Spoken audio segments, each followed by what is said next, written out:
There's a whole nother story where him and his friends found a crate of dynamite out there, which after an amount of time, when dynamite has sat for too long, it becomes unstable. So they were like, maybe not, and left the I mine. would have dove right in there. No, you can't handle old dynamite. Mm-mm. You can lose an arm or a whole face. Like the Panama Canal, they had sweaty dynamite, bro. It was a problem. Sweaty dynamite. It was so humid down there, and they didn't insulate the dynamite, and so it would just like fuck up, and people died. Yeah, that's true. I guess I just got it in safe distance away and just thrown a rock at it. You know. the first time they A rock and a crate of dynamite, lipstick in my Valentino white bag. there is also Sorry, Barry. so apparently they came across somebody else when they were camping out there. They saw a fire in the distance and they went to check it out, because I guess that's what you did back then. They're like, who is this camping over there? We should check out our surroundings.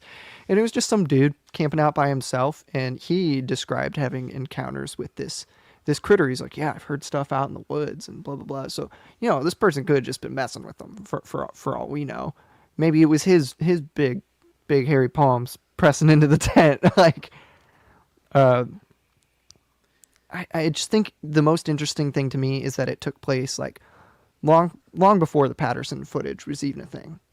And the fact that he calls it the critter and not Bigfoot. Right. That's what makes it believable to myself.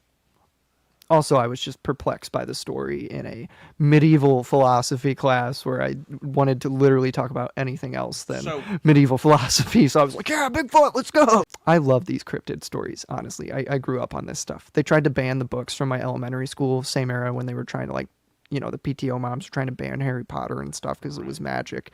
But I had a really cool librarian that hid all the UFO Bigfoot books so they wouldn't get rid of them, because she knew that I only took those books from the library.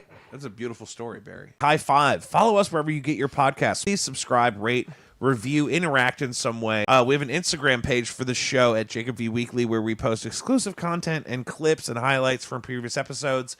You can contact the show with questions or topics for future discussion at jacobvweekly@gmail.com.